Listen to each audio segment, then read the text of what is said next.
welcome to RXK. Thank you for joining me again. So today's video is going to be my 2-week starter lock update, and I'm going to be doing a review on this. It is Nika K New York True Matte Long Lasting Liquid Lipstick. I wore this today and I got so many compliments on it, so I was like, okay, maybe I should do a review on this because it's super affordable. I got it from my local beauty supply store. This is what the label looks like. It was $1.99, girl. I've been slaying today for $1.99. All right. So I had lunch. It really was long lasting too. I had lunch and I had breakfast. I drank water and it was still on. But I had some ribs for lunch. And I don't know too many lipsticks that make it all the way through ribs. After I ate, I feel like it was kind of lumpy. I could have reapplied it, but I didn't feel like going through the trouble, so I wiped as much of it as I could off, and I put on some sheer lip gloss, and this is what is left of it. So as you can see, now it looks like a lip stain. This stuff is not going anywhere. And also, I got these bomb lashes. Oh, okay, just trying to make sure you got a chance to get into them. I got these lashes from the beauty supply store too, and they are actually a new brand that I'm going to show you guys that I have never tried before. But I'm going to wipe off this lip gloss and I'm going to reapply the red. This is a makeup removing wipe, and I feel like you definitely needed to get this off, because if you just try to get it off with water or a napkin, it's not really gonna come off, and it's gonna leave that that tint. One thing about this lip gloss is that it takes a couple of layers in order for it to be truly a solid color, because otherwise you can kind of see your lip color underneath it. And if you have dark lips like me, like my top lip is just naturally darker like that, so what I like to do is use some concealer to kind of mute the colors of my lips. And I just take my finger and dab it on. So I got this $1. This was probably $1.99 too, or 99 cents. Really cheap though. Red bold lip liner. It says NK on here too. And I just like line my lips.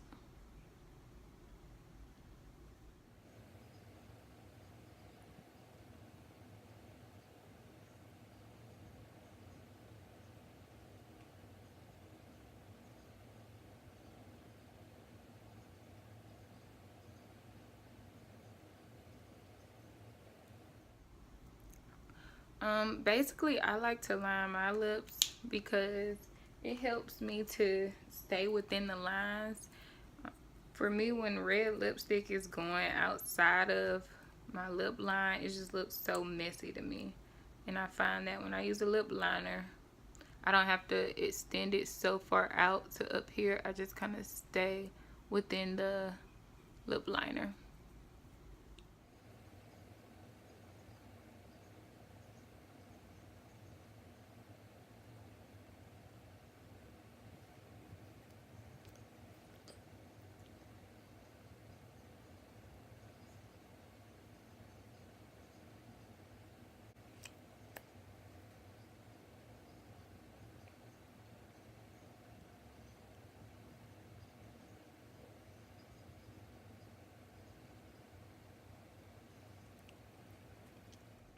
Now I kind of spread it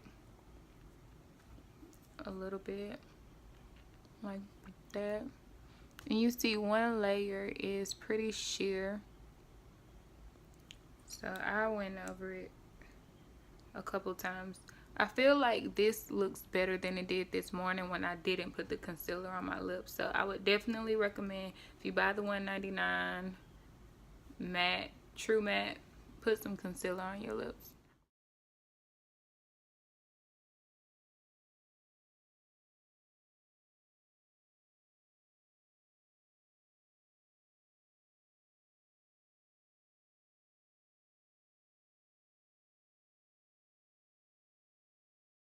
So this is what it looks like when it's on.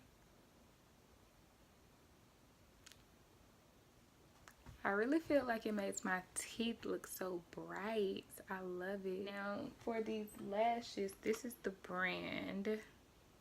Oh, it's a sticker over it, but it's called Miss Express Lash 100% Silk, and I have the M101, and it says Miss Lash on the front.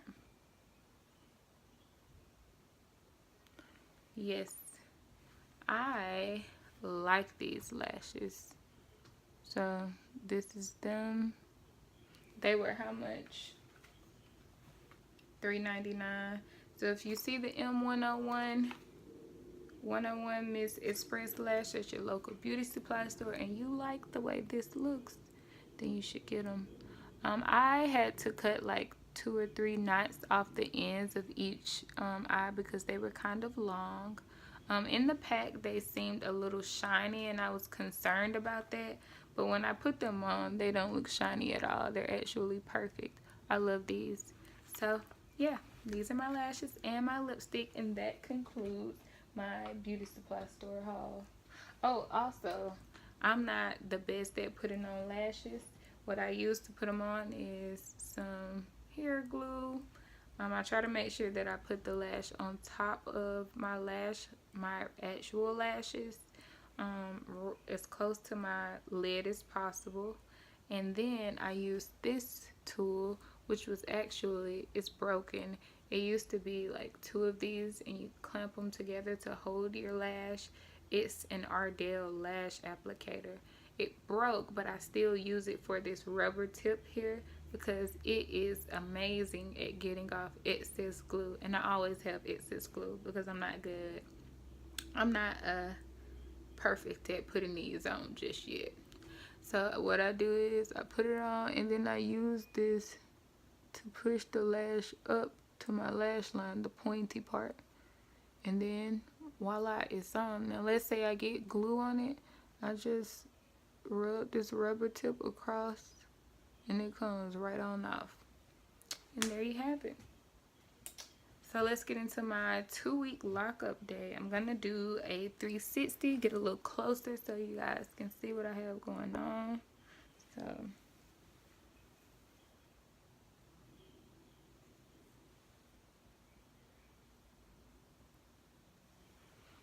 this is this side. Make sure you can see. Turn to the back. Let's turn to the other side.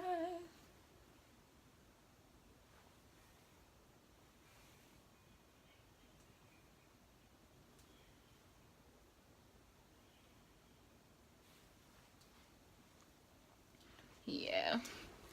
So what has happened since last week? Between now and last week, I ended up having to do a braid lock over here in the back of my hair. I had already braided, there we go. I had already braided a lot of the ones along the nape of my hair back here that had started to unravel or felt really loose to me. Like this one, it's really thin because I braided it. But then I have this one, I don't know if you guys can see, but she's a bit puffy, but it feels like it's coarser, so I'm not gonna go through the trouble of braiding it because I think it'll lock. But maybe next week I'll keep an eye on it, so by week 3 I may or may not need to braid that. But yeah, I just finger combed that section out and then just did a skinny braid. Well, did a braid with the hair in that section. And the difference between these braid locks that I have here and my twist is just they both curl the same. It's just you can tell that my twists are thicker. But I know that they'll mature and it won't always be this skinny, so it doesn't bother me. And especially because it's in the back. And I'm definitely okay with braiding it because of the experience that I had with my coils always coming loose. And I'm like, if they're constantly coming loose, how will they ever get to the point where they start to lock? So I'm okay with it. Works for me. It's my journey. So yeah, everything's great. I love it still. I was telling my best friend today, like, these starter locks, these Microlocs are like my favorite hairstyle. Like, it just forces you to embrace you. Like, honey, these edges are thin. Oh well, they're gonna be thin today. Oh well, they out and about, honey, out and about. Still cute though. No, but and also it's just like get up and go. I don't mind my hair being fluffy or having a disheveled look. I like that. So I am enjoying my baby lock stage.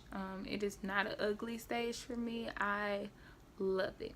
And yeah, so I'll be back to show you guys what 3 weeks is looking like. So my plan is to do 3 weeks, 4 weeks, and then each month from that point forward. I'm excited to see what they'll look like after a month. And also I don't plan on washing them until 4 weeks. Because when I had my coils, I was washing them every 2 weeks. And I just have a theory that that may have been hindering how quickly my hair would lock. So I just want to do this experiment and see if by not washing it every 2 weeks or so frequently, if it would speed up the process. I am getting some flakes. Well, you can't see it. It's not like, yeah, you're not gonna be able to see it, but like there are normally like flakes, some little like white specks along my hairline. I think it may be like face wash. You know how like when you wash your face and it bubbles up, and I try not to get water on my hair, so I might just like wipe it with the rag, but there could still be like some residue, so who knows. But it's a little flaky up in here. And also when I work out and I sweat in my head gets a little itchy, and when I scratch my scalp, like I have buildup on my nails. So my scalp is definitely dirty, but what can you do? I'm still waiting for a month. If it's too horrible next week, I might do 3 weeks, but I'm pretty much sure that I'm gonna wait until 4 weeks. But yeah, that's my hair. I'm excited about my journey, guys. Stay tuned to see my 3-week update. 3-week update. Stay tuned to see my 3-week update. Bye, y'all.